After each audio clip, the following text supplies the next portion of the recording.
never know if you don't go.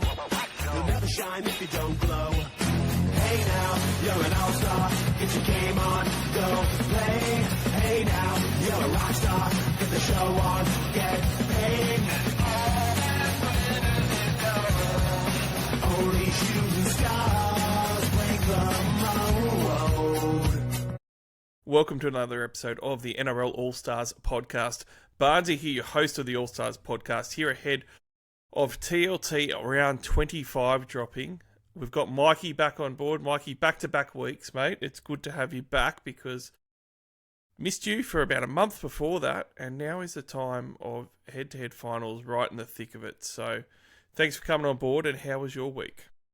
Yeah, back-to-back weeks, making up for those weeks that we weren't on together, so coming home strong. Look, this question can be taken in two different ways. If you ask me for overall, it was a shit week, but if you ask me for head-to-head, it was a great week. I had a great week. I scored 1162, which is well below par, but that managed me to win the 3 cashies that I had to do or die for this week. I won all of them. I won one of them by 1 point, one by 10 points, and one by 30, so it was about time I had some luck go my way, because the week before I lost a couple by a point from my own way, and I had Reece Walsh, had Lamelu, so because I had 2 real low scorers there, Walsh got subbed out, and then I had to cop Lamelu. So the fact that I managed to do it was massive. And 2 weeks in a row, I've sat a guy for 115. This week it was Joey Taps. So look, like I'm making a few rough mistakes, but I managed to hold fire on that one trade, which is kind of handy because I've got injuries this week. I've got decisions to make, and I guess I'll unfold them live with you on the podcast. But yeah, I'm still kicking in 5 cashies. So that's the main thing. Like, my rank's at 9,200, which isn't amazing. Yes, I'd love to finish in the top 10k, but if I've got to finish 15,000 and I can take home over 5 grand, I'm choosing that every day of the week. Sorry. I'm so pissed off that you got through on your cashies and had a good head-to-head week with that 1162. I got 1196. I got 1196, and I'm out of everything except for one. So I was like, and I didn't have a Lemuelu week, so, and I didn't have Reece Walsh, but just all these guys that decided, hey, we're going to score 40s this week. Like, my centre wing was awful. And the other thing too was that, like, I played Joey Tapine, so I got that 116 points off him. I had Tallis Duncan, he downgraded to 99. I had David Fafita for his 85. But I was struggling big time on whether I was going to captain Nicho Hynes or Drinkwater. And in the end, it didn't matter. Like, I was filthy when I did Hynes after that Sharks loss and where he scored 58 points. But Drinkwater only ended up scoring 52 anyway. And that's the thing, though. This season, I reckon the biggest thing for me that's killed me has probably been the captaincy options. And I don't think many of them have been bad. They just haven't come off. There's been very few that I've gone big in. But when I have gone big, Mikey, which certainly hasn't been these head-to-head weeks, it's a week where everyone's on that big one, or all the popular ones around that big score, everybody else got on anyway, so you're not really up. It's a few points difference. So I found it a bit of a frustrating season. It is a time where I'm out of trades, but I would even say that trades haven't really affected me that much. Like, I would have traded Dylan Edwards out about 17 times in the last 4 weeks if I had trades. But other than him and that fullback conundrum that I'm in, I kind of feel like I would have been happy to start the team that I did, but they just haven't been scoring that well. And that's kind of the story of SuperCoach right now, isn't it? Like, you've got Nathan Cleary throwing up a 43 on the weekend. We've got some real low-scoring players at the moment who you're kind of expecting to be much better at this time of the season. Nicho Hynes, I mentioned, he's been in the 50s for 2 weeks in a row. Do you reckon that these guys are going to pick back up, or it could be a strategy to start to look more pottish if you've got some trades left? It's a tough one because, like, you know, everyone owns them. If you're going to go up in head-to-head matches, you're kind of going, okay, which one of these ones can I go that's going to win me the matchup? And if you're hunting overall, then yeah, it's picking the right guy. It's hard because on the horizon, you're looking at Nicho Hynes. Yet again, plays the Titans and he plays the Eels. You've got some great matchups coming up with the Panthers.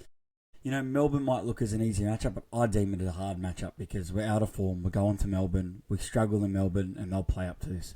Mind you, we're talking without having a look at the teams. I don't know if Jerome Hughes is in. So like my thoughts would change after I read the teams in the next 10 to 15. But as well as we go with that, like, you know, Ponga's got some great matchups, and it's all just going to depend on who's got the better matchups. And this is where the guys that have 3 halfbacks they're going to be able to keep VC and seeing a guy like Hines and Clear. But the one thing that you forget about is those people won't be able to do a double fullback. They wouldn't be able to do a VC Ponga into Captain Tedesco this week. So it's kind of like, I was only looking at the halfback thing with the benefit. No, it's kind of double-edged sword. So the fullback, I think they're going to be defining factors in your head-to-head this week. But yeah, I still think they'll come good. Like I said, like Cleary goes into Bulldogs, Tigers. I know we're getting into restings, but that top 4 is tight. Anyone in that top 4 can finish in the top 2, and that top 4 is not locked in. Even the Panthers, if they lost the remaining of the games, they could drop out and the Sharks take their spot. So that might be a good thing. We might not be able to see as much restings if it keeps playing like that. Like the Dolphins and Roosters will play each other next week. Like there's a lot of moving cogs, but at the moment, it could be a good thing for us because I'm sure a lot of us, like you said, Barnesy, with the trade thing, I kind of disagree with you in the sense that I wish I had a bit more trades. I try and... I still like them. Yeah. I didn't mean to say I don't want them. Yeah. If you know of anyone that's giving them away, I'm happily here to take them. I just feel like that my team's been okay without them, and I've still gone badly anyway. And the guys that I would have traded in, like, I would have smashed like the Mulitalos in and stuff like that, and they haven't worked out anyway. Yeah, it's a good point, but I mean just more so in this predicament where, like, if you're a Reece Walsh owner, I have 14k in one trade, so that means I can't get anyone at a higher value. So basically, I can't trade in any fullback that I like. So this puts me into the predicament, which we'll get into later at the podcast, but that's why I would love one more trade to be able to nuff out a Lamelu to then go bang, bring in my Tedesco. So, like, that's the hard part too if you're down in one trade. If you got no cash and a guy like Walsh has gone down, dropped all this value, you'll be in a bit of a tough spot this week. Well, to finish on talking about last week and moving along, I just want to give a special shout out to my mate Blake Brayley, who had a career finish to last season for the final third, rounds 19 to 27, carved it up as one of the best players. He got a 46 on the weekend with a line break assist, try assist. Hard to do, playing 80 minutes as a hooker. So well done. 26 points in non-attacking stats as an 80-minute hooker, the best in the game as well. So that's what I'm talking about it being some tough weeks. He spent some time in the halves too, Barnesy. So like he did, but I'm not going to give him that excuse, mate. You're too nice. Yeah. You're far nicer than me. And but it's true. He didn't play 80 minutes at hooker. It's still not good enough. I can't. 46. Just we all thought the centre wings would have all the upside and everything. So many centre wings were bad on the weekend. But you know what? Let's talk about this round because it means that this round they're going to all fire because law of averages. It's got to happen. We're going to look at Market Watch. We're going to go old school on our schedule for this podcast. We're going to go Market Watch. We're not going to talk about the traded out because you know what? Everybody traded out is not playing, literally, except for maybe Alex Twal, who's back from injury. Traded in. We have a lot of Roosters. So let's just call this the Barnesy podcast. James Tedesco is the number 1 most traded in player at the moment. Sam Walker is number 2 and Mark Nwanganea-Tawaze is number 3. They are playing the Tigers. Adam Dewey has been ruled out for the season. The Tigers have not named phenomenal side. The Roosters are obviously playing last and they have named James Tedesco to return at fullback. Now, the Tigers, we've got a halves combination of Luai and Jock Madden. So some experience there still at least. Alex 12 does return. But the problem, I think, for a lot of teams now, Mikey, and I'm going to get you to talk to this because you're in this boat, you have Reece Walsh. Now, once upon a time, Sammy Walker, 5 games ago, was 592,000. Very obtainable. He's now gone up to 800 and something thousand, actually. 850 because he had that 207 and he was gradually going up from that anyway. So 859, Sam Walker's actually quite expensive now. He's only 9% owned though, and I absolutely love getting him in at 9% ownership. He's got a 79 average versus the Tigers, which is in his top 4 best averages, top 5. 110 point high, which is quite good for his highs. And coming off 2 weeks ago, that 207 game. Obviously, Tedesco is that little bit cheaper, but he's still close to the 700k mark. So it's harder to get these guys in now. Tedesco holds an 82 career average versus Tigers with a surprisingly low 116 point high. I think he can beat that high this week for his career numbers. The Roosters, I think, are primed to put on points this week. So I couldn't talk anyone out of those 2 players. I guess for head-to-head questions and things, like the problem is, I think, for some teams as well, you're going to have to nuff somebody to get one of these guys in a lot of the time because they've gotten a bit expensive now. Yeah, or my only option, which is crazy, and I don't want to do it, but the way I look at it is I've got to get through the final. A lot for cashies. You get through the final and you lose the final, you're going to take home second place in 95% of it. So the key is to get through as many, and I see a payday. But the issue here is who's the one guy that can stop me from both those guys you just mentioned scare the shit out of me. I got Nwanga Twazi last week. I've aided his lower scores because I was like, I have to have this guy for this week. Okay, tick. But I'm looking at him and I think 3 out of my 5 have Tedesco. 2 of them I'm not sure if they have trades. And I know if they've got trades, they're going to be bringing him in like I want to do. So, but to do it, I'd have to say goodbye to Folongo. When Folongo plays Brisbane next week, we've basically imploded. I really want him for that, but I can't worry about next week. I've got to get through to this week. In a happy world, I'd love to hold on to Reece Walsh for 1 week, and I can do a straight swap to Drinky next week as Drinky plays the Tigers. But I have to get through to next week, and the scary part with it, Barnesy, which, double-edged sword, is Tedesco's been named for the 3rd week in a row, and he's been scratched out. If you're in the same boat with me and you went Folongo to Teddy, and then Folongo plays the first game of the week, and then Teddy gets ruled out on Friday, I can't switch that trade. I have to commit to a trade, and I don't have enough to go to Sam Walker. So I've got to be fully confident that he's going to play. But my week's going to revolve around Tedesco, and I think Tedesco could go the highest this round. He scored 140, 3 minutes was it last time, Barnesy, before he got this injury? That game could have easily been 200, and the fact that Dewey's not in there, oh man, I'm scared. You look at that back line, and it just smells points. I think you could grab anyone from the back. I even looked at Cherry Evans because I could do Walsh to Cherry Evans, but he's just not at the same pedigree as Walker and Teddy, and I know that. But with that Cherry Evans, I get to keep Folongo. So as you can tell, I'm still in a bit of muddle, and it's a rough one. I was hoping Tedesco didn't get named. Well, he's gone. He's actually only played the Tigers a couple of times in the last few years because he's missed a lot of the games. So 77, 116, 109 are his last 3 against them. But I think as far as him being named, the first time he got named, he got ruled out very early on. He certainly surprised me by not playing last week. By all accounts, from everything I heard, he could have played last week and they were overly cautious. So I can't see any way he doesn't play this week. But you're right, it is the last game of the round. And if you're going to trade someone from Penrith or Melbourne, especially, and you're trading someone from Melbourne, it's the first game up. So it's very hard to take that risk. What I would say, though, Mikey, and this gets into the strategy side of the head-to-heads, is that, people do forget you've still always got the ability to update that trade throughout the entire round. So, on Saturday, if Teddy gets ruled out on, captain's run, you can still trade Teddy back out to whoever you need to as a trade update.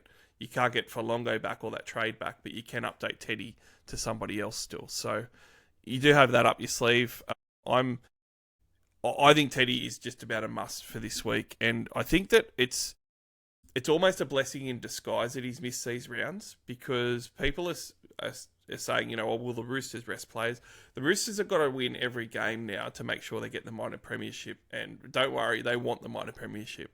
But not only that, Tedesco has just missed the last 3 weeks, basically. Now, they're not going to want to rest him after he's just rested for 3 weeks already. And they're going to want to get football under his belt for a few weeks before he gets into the finals. So I don't see them resting him. They're not going to rest him versus Souths in the last game of the year either. That could be for the minor premiership too. So that's a bit of a blessing, especially because of the Reece Walsh injury. People are going Walsh to him. He's going to end up being 35% owned, which is a real shame because he hasn't been very highly owned this year, Tedesco.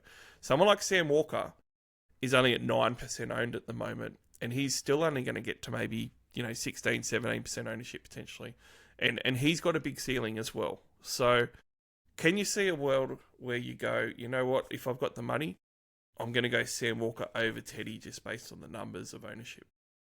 If money wasn't a problem, then yeah, I'd consider that. But with me, I've got 15k left. I used that last one to make sure I turned Makasini into Nwanga Twazi, and I got Ponga in.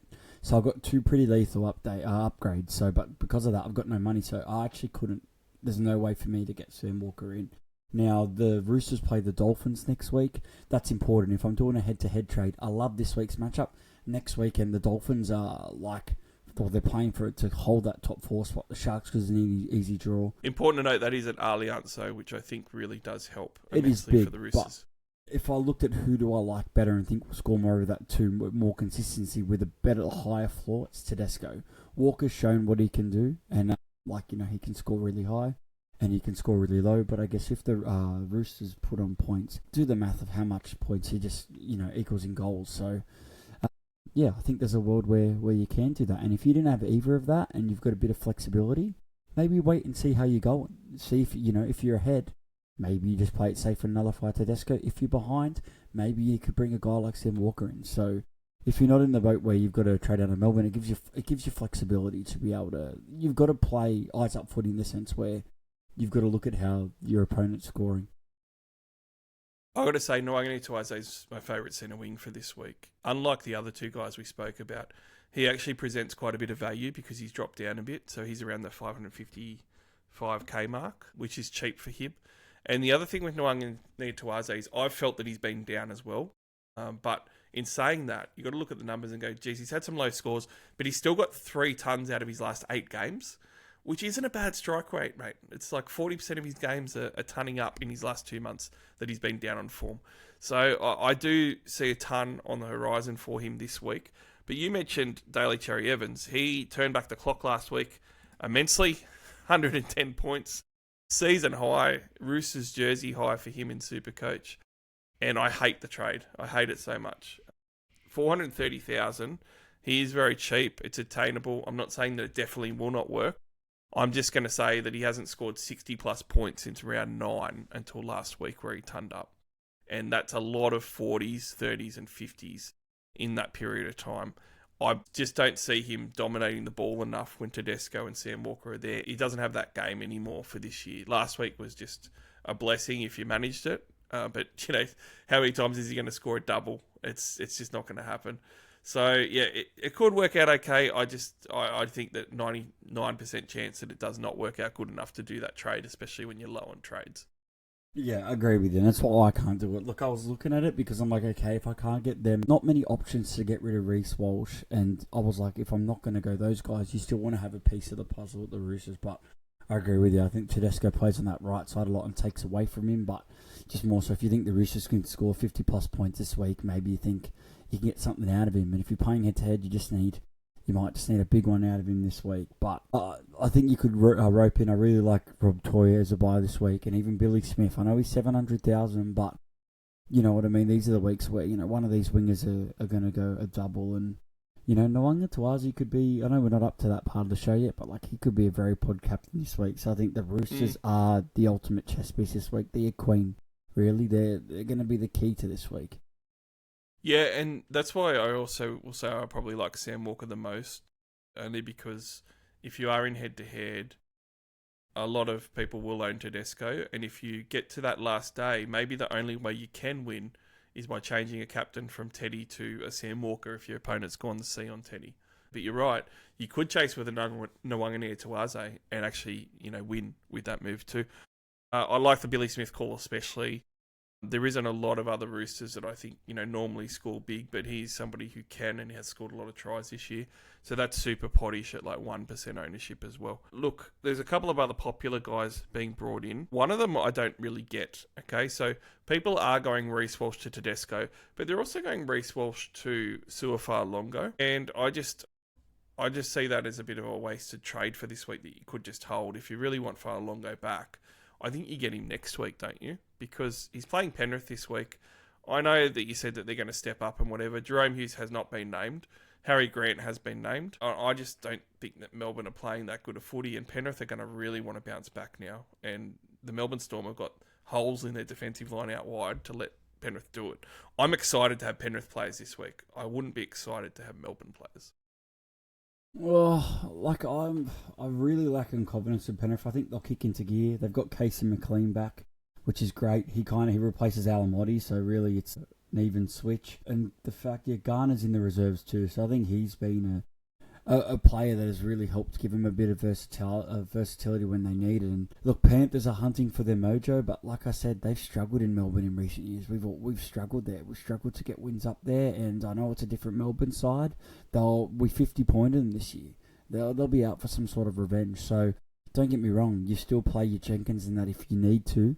If you had a really stacked centre wing, I'd understand leaving someone like him out, which is crazy, but there are some really good centre wing matchup this week. So, you'd play your Sharks, you play your Roosters, you play your Dolphins. Don't give away the end of the show too much, mate. We're going to get to team. They're key. It's why with Penrith. Yeah, look. For longer, like, they'd be looking at it 3 tons in a row. All right, let's bring him in. I'd even just rather have the trade. Like, I'll even throw that out there. I'd rather just even have the trade for... Yeah. Or who are you trading out? Like, if you're not trading out Reece Walsh, I think that any fullback that you have, I'd rather just play over getting far longer in this week. Yeah.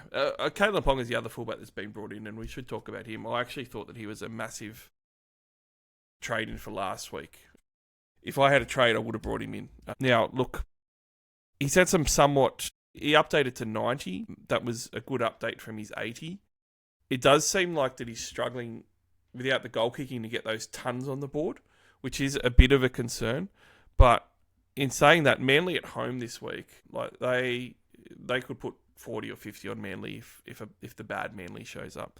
I guess the problem is with Ponga coming in now, is with 3 weeks to go, it's really hard to trade in guys if you're overall that are only going to play 2 out of the next 3. If you're head-to-head, it doesn't matter, except for the fact that the Warriors are their grand final matchup, and that's going to be away in New Zealand, which is a pretty tough one for the Knights.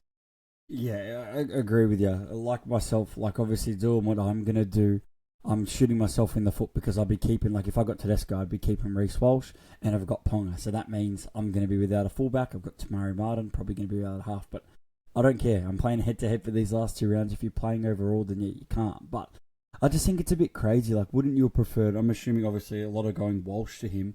It's a better trade last week. If you already own Tedesco, then I get it. He's the next best one. If you're in a predicament where you go, I have to win this week, I think Ponga's up there and maybe at the bottom of the 5 of top 5 that I think are going to score massive this week. And look, I don't think he'll take the goals back. Sandon's doing well, but he's still a great matchup for him this week and still has that ceiling. Like, he's been going big, but I still think you're waiting for that big one where he can pop a 110 plus. Can he do it without the goals? I think he can, because there's games where if Knights can just keep going on with that attacking rush that they've been doing, they can. So here's a big one this week. Like you said, it's at home and it's at 3 o'clock. I love that slot for SuperCoach. It's one of my favourites. So huge VC play this week. So it'd be scary not having Ponga this week. Just as scary as it was last week. 2 second-row forward options head-to-head in the top 10 at the moment. Who you got? We've got Hamish Stewart, 750k, 13% ownership, and absolutely killing it. I think he turned up again on the weekend, didn't he? He's got a 3-round average of almost 89, a 5-round average of over 91. And then we've got Tallis Duncan, who's 23% ownership, so a lot more than Hamish Stewart is. But in saying that, I actually thought Tallis Duncan was higher owned than that. I know that he is in the top 1% higher owned, but about the same price, more ownership, 83 average basically on a 5-round or a 3-round. Incredibly consistent whether he's playing in the centres or the second-row forward slot. And he's playing the Warriors this week. Now, I think it's a tough one because you're looking at the matchups and going, well, you know, the Bulldogs are a bit easier for the Dragons, but look, it's Souths are putting on good points still, even when they're losing games. I feel like that they're going to put on points. I'm confident as an owner that whatever point of the game we're at where Tallis Duncan does not have any attacking stats, I just feel like it's going to come. And that's what happened last week again. So for me, I'm going Tallis Duncan if I need a second row forward. I think 23% ownership, whilst not lowly owned, is still quite value.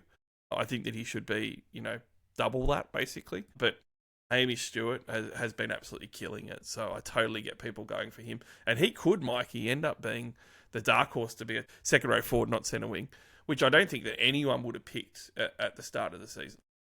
Yeah, I'd probably Hamish Stewart ahead now. The only reason I say that is, like, I love Duncan on the left centre, but there's a guy called Latrell Mitchell. I know you don't want to give it away, but it's important with my decision here. He's in the reserves. If he comes in, you've got Aiken and Fafita in the second rows. Does Duncan, like, what do they do? Like, I'm assuming they're going to have to drop Aiken back. Yeah, yeah, he has to, but then he goes, or he'll be on the left-hand second row because Fafita will still play right. That's still great, but I've loved him at the centre because he's been tipping off onto Johnston, getting tries for that and scoring on his own. So I kind of prefer him in this left centre spot at the moment. And I know the Warriors are good defensively, but Leah Tower's defence is pretty lacklustre at times. So I really like that matchup for him. But the fact he's named on the reserves and the Bunnies, they want to lock in a 5 and 6 spot, keep winning as many games as possible. I think if Latrell doesn't feature back this week, the fact his face is in this This is telling you that he's probably going to be back next week. So I edge Stewart over Duncan, but I can't argue either of those being brought in as trades because the Bunnies run is tough. Yeah, it's not easy. It's just that Duncan's been very consistent regardless of the run. He's been great. Which One I of really my better like. buys. But, look, I totally get people going with Hamish Stewart. And you know what? Like I've said it a couple of podcast episodes ago. If you're struggling to decide, get the guy that's lower owned, because that can be huge at this time of year. And the reality is the high owned guys the last couple of weeks have let us all down. So just go for it. We're going to go on to TLT. And we're going to talk some sit-start talk. We're going to talk some matchup talk with the Cs and VCs and some pods and gems that we think are in there that we haven't seen in Market Watch being talked about. But before we do, we're going to mention the great sponsor and partner of the NRL Allstars podcast in One World Courier. One World Courier is a platform where you can go to them, oneworldcourier.com.au, and basically compare the market on who you're going to ship with or send your freight with. It will let you do a free account, no cost. Put in what you want to send, where you want to send it to, and it will give you all the different carriers that you can use to send that item or to courier it off. And then you just pick whatever one you want. You want to pick TNT, pick TNT. You want to pick DHL, pick DHL. They'll have 20 carriers there or more that you can choose from. And whatever one you pick, One More Courier just take care of it all for you. You don't have to do anything. It's a great service. Just make sure when you do sign up that you put NRL All-Stars podcast where it says, where did you hear about us? That way they'll take great care of you. But they're jersey sponsors of the West Tigers this year. They're great rugby league fans, and they're great fans of our podcast and support us immensely. So make sure if you or your business has any freight or shipping needs, you go and support them today. Right, TLT. The first game is that Storm and Panthers matchup, mate. Now, I believe you lost last week. I just had to raise that. You played the Roosters. Unlucky. Yeah, I know. Great game. We only lost by a little bit and you deserved the win. So I know there was a few rough calls in there, but we deserved to lose. So that's fine. I guess we're saving our form for the finals. And these are all peaking a bit early. That's what I like to believe. No, we do. We're still working into it. We can improve still.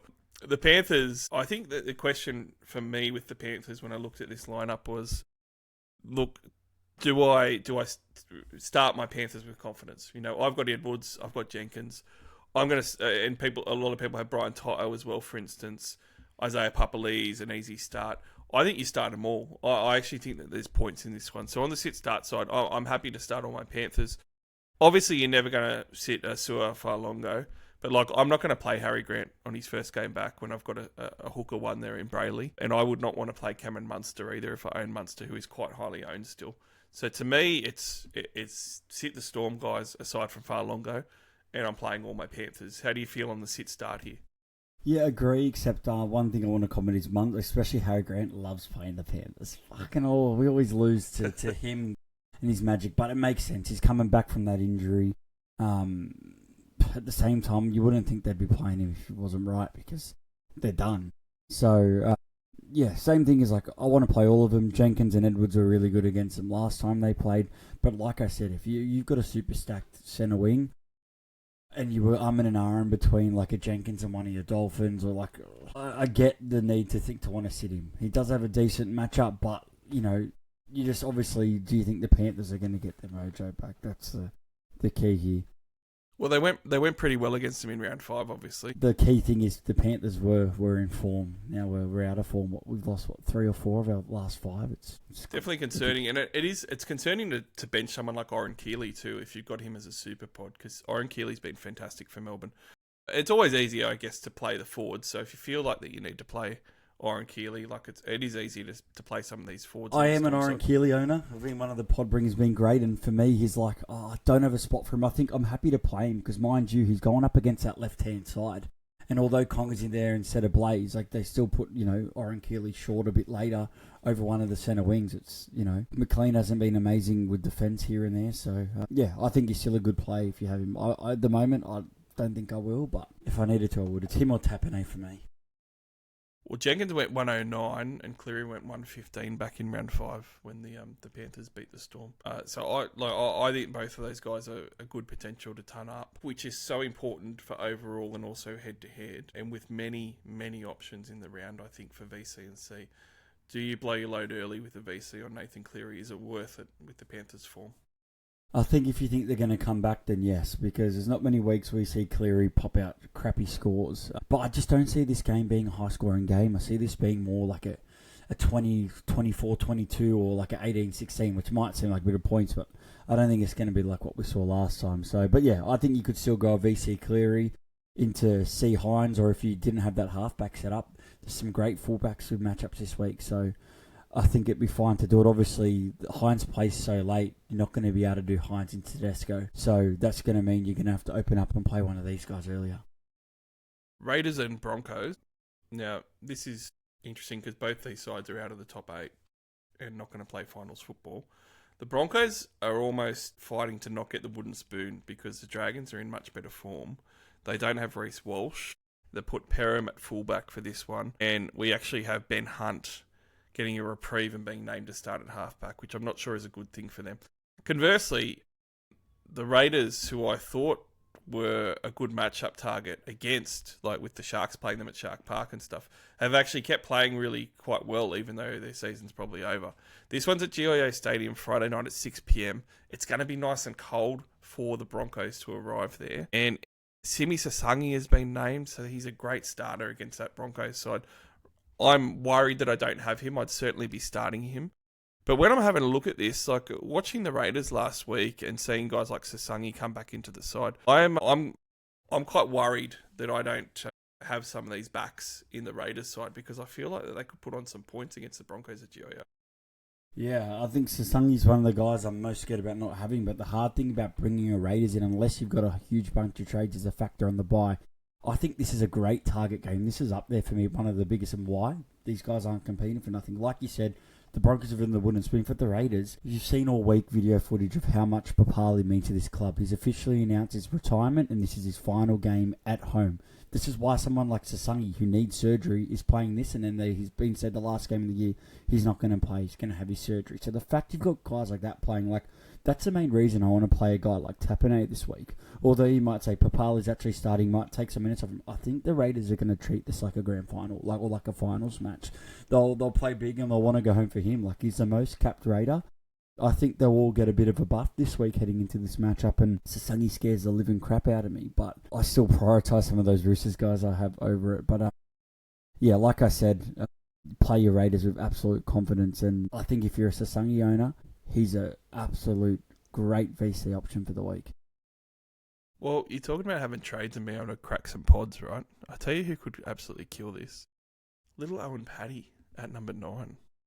You can get him sub 600k. And he's been absolutely delightful for owners. Not playing 80 minutes, so I mean, that's the thing that's the people will be worried about. But look at these scores, like 69, 82, 78, 62. Against that Broncos pack, and also with those edges, with how Paddy plays, he could be a real difference maker if you've got that hooker spot there and you think that ruck's going to get torn up for Brisbane. But the other guy that I wanted to mention too is when you were talking sit-start, I really like starting Hosking. Like, if I'm annoyed that I don't own Hosking because he's starting on an edge. We know he's got a good work rate, but he can find the line, and those Broncos edges can always give up those tries to Hosking. I think Hosking's a great play this week if you own him to start him. I definitely would have preferred him running at the Jaden Hunt edge. Like, Ricky is a better defender. Like, sometimes I don't, like, you know, if you have a look at the stats, like, you know, the other side is definitely better, but the Broncos are so out of form. They've lost their golden player, so yeah, they're definitely touchable. The fact that they're trying to avoid the spoon, I still think they'll struggle. And another sneaky one, like, I know Willison's pretty highly owned, but he's dropped to a pretty cheap price because of that 3. And I think, you know, if you're desperate for a player at that position, he was also someone I looked at just because of the price. He can't stop scoring tries, and it's so frustrating. You're like, this can't keep going, and he keeps on scoring them. So he's dropped into the 500. So, you know, like I said, he's a bit high on the higher end side, but he's one to shout because these Broncos forwards aren't like, you know, your Haas and Willisons.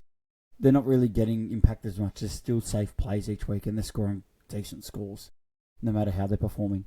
We've got the Dolphins and Eels next, and I'm going to say, like, I thought this was a great game, but to target for Dolphins players, but I also thought it was great to target the Cowboys against the Eels last week, and the Eels got up.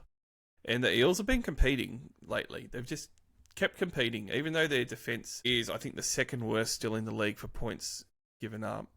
It's still a good matchup, but I'm just a little bit dubious because I watched that Dolphins team last week. And guys like Herbie just aren't in great form at the moment. I think it was 25 minutes in and that game was 0-0 against Manly. I know they ran away with it a bit, but I feel like that the form Dolphins side would have won that like 50-6, and they weren't doing it. So I do like the Dolphins this week. I do like playing them all. Any Dolphins I have, I'm going to play in this one, playing at home versus the Eels. But I'm not quite as confident as I would have been sort of early to mid-season on this one. Yeah, I agree with you. Like, I think there's just so many bigger options. That's why I would avoid like someone like Herbie. But that left side is running at the weaker right side for the Eels. So It is, I really like Cobbo as like a pod pickup for this week. More so than like Azarko's running it at Okar. Like, that is the harder one to run it, but Astarko's still killing it.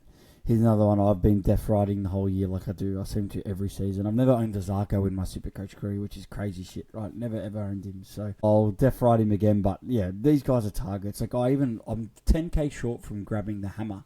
I would have entertained not getting Tedesco and going Walsh to hammer, so I kept for longer. I would entertain it, but I was 10k short. Like, might seem crazy, but if you don't have a lot of cash and you want to be able to get Walsh and still kick some other guys, it makes sense, and I could get around to hammer trading. I can see that. I guess it's just hard with Hammer because he's not as good as the guys like Tedesco. He doesn't kick goals like some of the other guys do, although I guess Ponga's lost the goals now as well. But yeah, he can turn up any given night on a good matchup, and this could be a good matchup. The Eels' right-hand side still gave up 24 points in the first half against South a couple of weeks ago before they mounted that massive comeback. So I take your point, but I tell you what keeps paying even when the Eels are playing better. Forwards just seem to score against them, or certainly in the ruck or right on the edge there. And Fini Fuiaki is due. I've been saying it for a couple of weeks. He is well and truly due, and I could see him going over near the posts. So I like that play as well. But I'm definitely starting my Dolphins here. I can see a lot of people bringing in Asako for this week. I'd probably rather bring in Mark Nawang and Antoise and spend less money, but I understand the Asako love as well. Yeah, agreed, 100%. If I had a bunch of trades, I'd be just nullifying this week if I think I've got enough pods. If you want to play it like that and you don't own a guy like him, have a look if the guy versing has him and then nullify it if you're really scared of it. But like you said, the Eels finished really good last year and they're doing the same thing this year. So I don't rate them like it's like the Dragons. I don't rate them as easy as it first looks. Greg Marju came back to form with a double last week, which was nice. He's playing the Manly Sea Eagles at home at Newcastle this week. I am not going to sit any Newcastle player, but aside from Marju, the opposite wing, Dom Young, scored 23 last week. Incredibly disappointing. He just didn't get any of the attack, and that's what Dom can do. I thought he was good by last week too, but I think that he rewards owners this week, so I'm certainly playing him. But Sharp has been popular on the trades. I've really liked him the last 2 weeks. This week the market's caught on. He's in the 600s. He's very affordable. He did put 116 on the Broncos just 2 weeks ago, and I kind of think that Sharp's in for a big one this week. So Mikey, on the weekend, I'm watching that game, and we're maybe 60 minutes in, and he's had 2 or 3 runs the whole game, and I was getting pretty worried. And then he managed to score a double in the last 20 minutes or 15 minutes even, and he brings home a big score. So, but that's him, right? And against his Manly side this week, 100% Sharp at number 6. If you're bringing in Daly Cherry Evans, just try and find the extra money if you can, because Sharp's a much better purchase if you're looking for a 6. Yeah, Sharp owner. I nearly captained him last week. And look, he's another sneaky one yet again. I guess the difference to going back to Marzihu is looking at this one, obviously the better edge to run it is you prefer to run at Lehigh. He lets in a lot more tries than what Saab does. They're out of touch. There's a lot of Manly changes. Dom Young, what compounds him even worse is Fletcher Hunt. I know last week Marzihu scored a double against him, but he scored those doubles. One of them he finally passed the ball, but the other one was a cutout. He doesn't throw the ball much. Like, he's a good player, Fletcher Hunt, but I don't like him next to the winger. And this week, with Gagai out, he's, I think Marzihu, I like it a lot better because Bradman Best is back, but same thing. They could throw some cutouts to Young.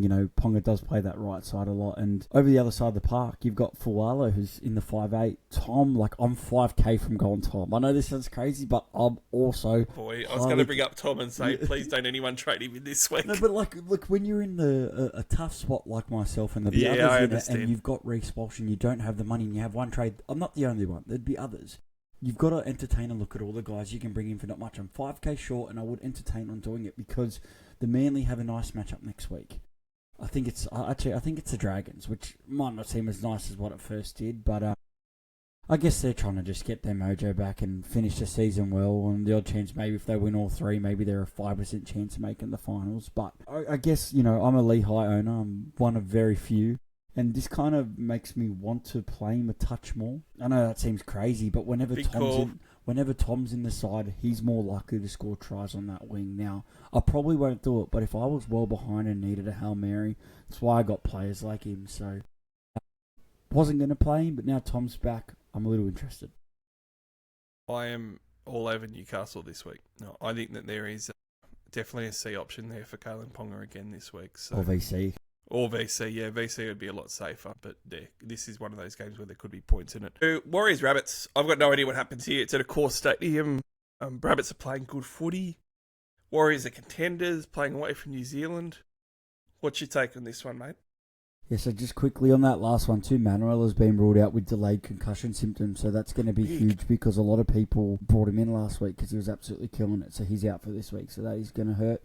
And going on to this one, news that Tamari Martin's going to be back next week, which is huge because I was prepared to not have a 5'8" in round 27. But yeah, he's going to be back next week potentially from his hammy. And Metcalf's only gone for 3 weeks of his hammy, so potentially could be back for finals. I was really hoping to see Jet Cleary in this one. Makes sense. They've debuted Luke Hanson, also a Panthers junior, so.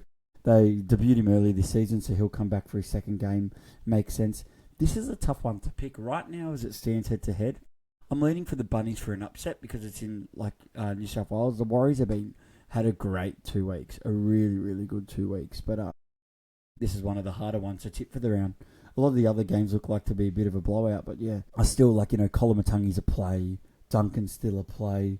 Warrior-wise, I don't think there's too many big ones. Would I play Leka Halasima this week? He's going to be running at that right-hand side of wide. I probably wouldn't play Leka Halasima this week, but if you had to, I think he's a fine play. And I'd be still playing guys like David Fafita because of his strike power, Colomatungi. But maybe just to add, Fafita probably won't play 80 minutes if Duncan goes to the edge, Aiken to the bench. So that's probably the ramification if Latrell's in. Maybe Fafita doesn't play 80, and maybe that means you don't pick him. Because the Warriors' edge defence usually is pretty good. He'll be running at cake. Fafita's been going so well lately, though. I've loved having him on the side. Hard to sit him. Yeah, very, very hard to sit a guy like Fafita. I'm saying there's going to be teams out there with a strong side, and you might go, shit, okay, am I playing Fafita or this centre wing with a high ceiling? What if this week it was okay, I can play Jenkins or Fafita for last reserve? I get why you'd be hesitating. Well, you're talking about tough sit-start situations. The Dragons and the Bulldogs. Bulldogs with a ton to play for. Dragons now think they can knock out the wooden spoon. So, they mathematically are a chance of avoiding it. Mm. But the Dogs have to win this one. The Cowboys have opened up a small window for the Dogs. They look to be done. There's now a light at the end of the tunnel, so the Dogs just have to keep winning. So, this could be quite the match, man. It's turned into a pretty good match. Well, it feels like that you definitely play your Dragons forwards. I thought Karaz was incredibly disappointing last week. Had 5 errors. I reckon he's going over for a try this week. I reckon this could be his 90-plus week again, 2 weeks ago. Yeah, and Bronson Cherry's coming to the side. Rinakama's out for this one, so Tuala pushes out to the wing. He'll play that left side with Byrne, and I'm assuming Cherry will play with Karaz. Either way, I'd say Setu 2's a weak graduate, 2's not in. You've got Matthew Feagai. I think, that's the edge you would prefer. Both those Dragons wingers leak points, so all your Bulldogs are definitely a player. Guy I'm happy to own for this week is Jacob Preston. And a sneaky I was about to bring him up. He's only at 12% ownership, so he's almost a pod that I love bringing this week. Like you said with Finifuaki, I know he's not as much on a try drought, but he's on a big drought. He hasn't scored in 3 weeks. I think he's due. His floor's been pretty good without a try, so I see that big game coming. And also a sneaky one that I looked at, because obviously I'm looking at the guys I can get for Walsh. I can get Lachlan Galvin, which is crazy. I love his matchup this week. He was great against him in round 1, and getting a guy like Galvin, it's the ultra pod move. And on top of that, it would allow me to do a halfback VCC. Mind you, I still think if I got a Cleary and Hines in there, I don't think I would utilise it this week, but I think it'd be great for next week. The only thing is, They play the Panthers next week, but the Dogs seem to like playing the Panthers. I tell you the thing with Galvin is he runs the ball so much for half that he ends up with pretty good base. So if he gets any attack at all, he normally goes quite well.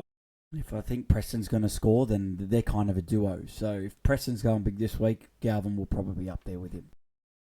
Yeah, well, unlike other halfbacks, he's almost always going to go sort of an 80-plus type of thing if he gets that line break try. And he's running so much at the moment that I feel like that he can get it against the Dragons. So, look, in your situation, I don't mind it because obviously limited budget, there's not many players you can get. And he despite the Dragons' good play lately, the Dogs still match up quite well against him. They have to turn up, right? Surely they win this one because if they don't, like they've had so many chances this year to make that 8. Yeah, 100%. The last week was a do or die match, and look what they dished up. So I wouldn't be surprised if they disappoint again. But I think after last week's Radovigo, he would have been very disappointed in that performance, and he'll get him up for this one because they, turned it on a little bit too late, and they're going to have a big game this week. So I don't mind it. I know we're kind of scraping the barrel with a few of these options because obviously it means to get a guy like this, you'd be neglecting Roosters. So I find this a very tough week if you've got trades left to decide who you want to go. So, Nico Hines at the moment, normally you just say, throw the captain on him. It's safe as a bank. The last 2 weeks we thought that, okay? He's gone 58 against the Raiders at Shark Park and then 61 versus the Dragons. The week before that he threw 133 on Souths and 185 on Manly. So it's a real contrasting 2 weeks there. Does he return back to form? I tend to think that he does. It is at Seabus, though, not at Shark Park. And the Sharks aren't playing well. And he doesn't have Trindle there. Now, I would normally think no Trindle is good because it gives him extra usage. But the other guys aren't supporting him in that spine. So it's almost too much for Hines to do at the moment, which is what happened on the weekend against Canberra. Obviously, there is a world where if your team is set up right, you could VC him and see a Rooster. If you can do that, I think it's the play this week. Not many people will be able to, though, with their setup, though, Mikey. Yeah, 100%. So it's important to note when Trindle went out last week, you got the Puru twins, and the Puru twin that was left on the bench is actually the one that plays lock and hooker. This week, the one that's been named to start alongside him is the one that plays in the halves. You'd think that would aid him. The fact that in that 6-man bench they didn't have a half, it's pretty crazy. It was mainly just forwards, and they had Sam Stonestreet as a winger. I thought that was quite bizarre. So I think Trindle out is like, I thought at first when he went off, I was like, sweet, that means Hines is going to be more involved. But it was actually a lot worse for him. And can he bounce back without him? 100%. Now, the Titans, I would prefer this matchup a hell of a lot more if it was at Cronulla.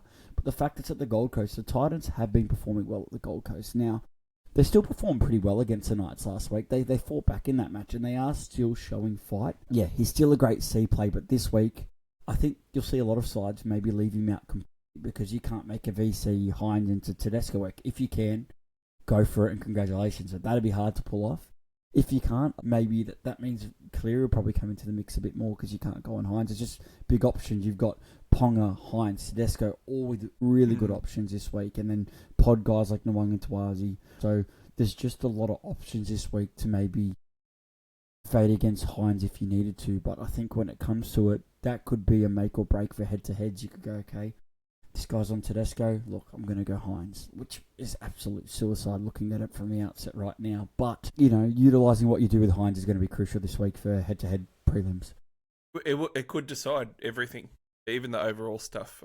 He's gone 131 and 145 the last 2 games against the Titans.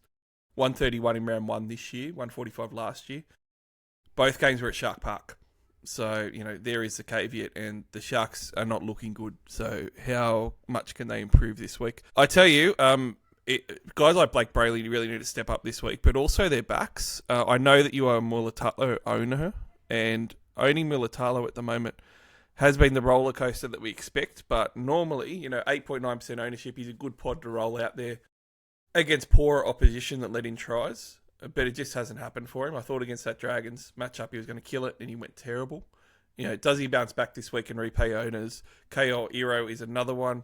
Iro has not scored a try for a while now. He's due. He throws up a solid 50 last week, but that's not getting anyone excited when he's got a good matchup. So do all the Sharks backs bounce back this week? Do you roll all of them out and start them? Well, Mulatalo, like I've owned him for quite a wide stretch, but the fact he scored 54 and then 40 the week before without a try is great for Mulatalo. A score without a try normally sits at about 20 for him. So stoked, mind you, I believe he scored that try. That touched a blade of grass. I know I'm an owner, but he should have been on 80. No, I reckon he did too. I think that it was quite bad that they didn't If I give lost that a try. that matchup by 1 point and I didn't get that one because of the differential and all three, I would have had the shits. But he's one to go into this week as a plus. Now, could I be bringing in some of these guys now that, we don't have Trindle in there? Ugh. Makes it a bit harder because I also looked at Walsh to Iro. But I already own stocks in 4 Sharks. I think the left edge is what you want this week against the Titans. That right one's a lot weaker with De Groot and that compared to the Sammy side. So that is definitely the target side. And no, Trindle isn't out, but Hines still floats both sides. So, yeah, I think Mulatalo is going to be my make or break for my Supercoach this week. I know he is. I think Euro will be one for me as well. And Teague Wilton's coming off a 94 as well as a budget sort of 550k odd guy. If you can't afford anyone and you need a Hail Mary against that Titans edge as well, he could very well go over for a try too. Yeah, you play all your Sharks, 100%. But on the opposite side, do you play Jaden Campbell? He's been very rocks and diamonds as well. And I think that even, people were trading him out because they've been so frustrated with some of his scoring. But he's obviously got the upside and he's ended up scoring well in the 80s on the weekend. The week before, he was very disappointing. So do you roll him out? He is at home. The Sharks aren't playing well. But even when the Sharks don't play well, their opposition doesn't tend to be putting on a heap of points either. Canberra only won with a 24-point game last week as well. He's a scary guy for me still, even at this matchup, because if the Sharks roll out the form they have in the past fortnight and the Titans show up, Campbell's going to be involved in everything, kind of like what he was last week. So he could still score really well in this, and this could be another classic one. If you're a Sharp and Campbell owner, you roll Sharp out and leave Campbell there as kind of a flexibility in playing depending on how you're going with matchups. Like I said, if someone's playing him or not, use him to nullify or to get ahead. But I think he's still a safe play for this week while the Titans, even though the Titans might be showing fight for 20, 30 minutes, he obviously nets points in that time. So still a great play. Mate, we're on to the last game, the Roosters Tigers, and I feel like that we already did it to death in Market Watch because so many people bringing in Roosters players. Yeah. I will say on the Tigers side of things, so obviously Adam Dewey's out. Mate, Terrell May, he has been a little bit disappointing at times this year. He played 65 minutes last week, but that was with Twal out. Twal is obviously back from illness. I'm going down this score sheet though, and at the moment, he's only got the 1 try this year in round 6. Is this the week that Terrell May comes out and just throws up a try? He's playing the Roosters, who he obviously left, yes. He might be up for this one. So I just have that little sneaky feeling that maybe this week is the week that he throws up another try, because normally he's good for a couple of year type of thing, and I feel like that 1's quite low. But he's been very 60s and 70s lately, hasn't he? He hasn't really been that beast of the 80s and 90s that we sort of saw earlier in the year, and sort of we definitely knew last year as well. I think with Twal in, he's very sittable this week, but I like your shout up against his old club. Bit of a grudge on. He's only played the 1 game against the Roosters in Supercoach, which he scored 94 points. So the fact he's just a hard guy for me to leave out, because I know if I'm leaving him out, I'm giving him a differential to my opposition. So I'll just be rolling him out. Like, I like Tapane more than him this week from my side, but I'll be playing both of them, and instead I'll be sitting out Keeley, because a guy like Keeley's 3% owned. If he goes big, like the week I set out Lamelu, it can hurt me if they score massive because it's 1 up on the others, but at least I'm not versing someone that sits that score against him. The way I look at it, especially in that case. Well, I tell you, if you don't have money, and this will be the last one we'll talk about for the Roosters Tigers, there's going to be teams that are like, I need to bring a Hail Mary in. I can't spend much. I've only got like 400k odd or whatever. Fiketti is starting again in the back row. He has a 3-round average of 68 at the moment, and he's only 415,000. Playing against that West Tigers edge on the left-hand side, I could see him going over for a try. Now, these are the type of moves that you have to make in your head-to-head matchups to get to your grand final sometimes. He's going to be a unique player probably because he's only 2.3% owned. If you had a little bit of extra money and you needed a solid score, Wong's gone 70s for 2 weeks in a row, and he's at 3.8% as well, and he's a little bit more expensive around that 550k mark. So just a couple of guys that we didn't mention, because these late in the round games, Mikey, on the Sunday, are going to be ones that maybe some teams need to hold their trades for to decide whether they're going to win their head-to-head matchups. Yeah, you could also probably throw Savala into the mix of 494. I just think all their backs this week, like, it doesn't matter which one you own. I think you'd want to own one of them, even maybe two. Like I said, the only catch of that is they play the Dolphins next week, but might not be a super hard one, but like that's not a matchup that I'm licking my lips at. The Dolphins' defense was great last week, so. But yeah, absolute primo options, any of them for this week. It's the ultimate matchup. I don't think the Tigers have won for like 9 games or something, so it's certainly... They've become the new Dragons. You target the Dragons, and now Dragons will put up a fight. The Tigers aren't at the moment, which I know is sad for them, but yeah, they're an absolute primo target for this week. We have hit the episode right on the hour mark, which is perfect, so thank you very much. Well done, and good luck for this week. Cheers, mate. Still undecided what I'm going to do, but I'm sure I'll get there, and good luck if you're versing me in the All-Stars matchup this week. I'm in a few of them. I'm only in one. Thank you, everyone, for listening. Please make sure that you do follow and subscribe, though, and like on YouTube, iTunes, and Spotify, and also on all the social media as well. Great year so far. Good luck to everyone's head-to-head matchups, and if you're not head-to-head, good luck in chasing your classic rank. There is a great array of games this week for big scoring. Can't wait to talk all about it again next week. You'll never know if you don't go. You'll never shine if you don't glow.